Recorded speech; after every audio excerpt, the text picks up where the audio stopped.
Some netball news now. The Sunshine Girls chalked up win number 4 at the America's Netball World Cup qualifiers on Wednesday morning with an 80-23 drubbing of Antigua and Barbuda at the National Indoor Sports Centre. Here is Spencer Darlington.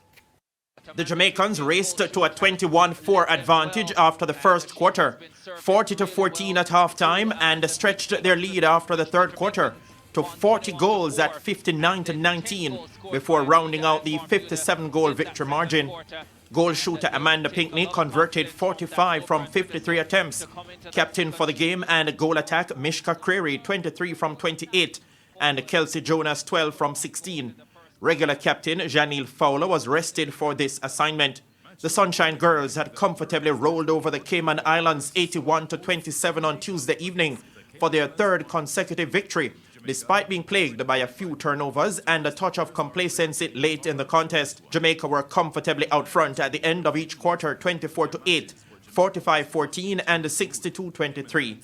With Janelle Fowler being rested, Giselle Allison, who took over captaincy duties for the evening, led with 54 goals from 59 attempts, while Amanda Pinckney chipped in with 21 from 27. My challenge with players that all players need to play well, they'll be held accountable. If the energy is down, you'll be coming off. And I thought that for most part, they were up there. There are times that we need to have a defensive unit in the midcourt, and I thought that when we injected some defenders, we were getting balls. Kelsey Jonah had 25 goals from 30 attempts for the Cayman Islands. Their coach, Janet Letman, said it was all about damage limitation for her team. We felt that we needed to do is contain Jamaica.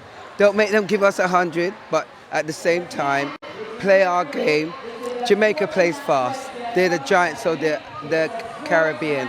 And so what we needed to make sure that we did is try and get our centre passes, keep and contain them, get the balls to our shooters because they know that they can shoot. Spencer Darlington, TVJ Sports.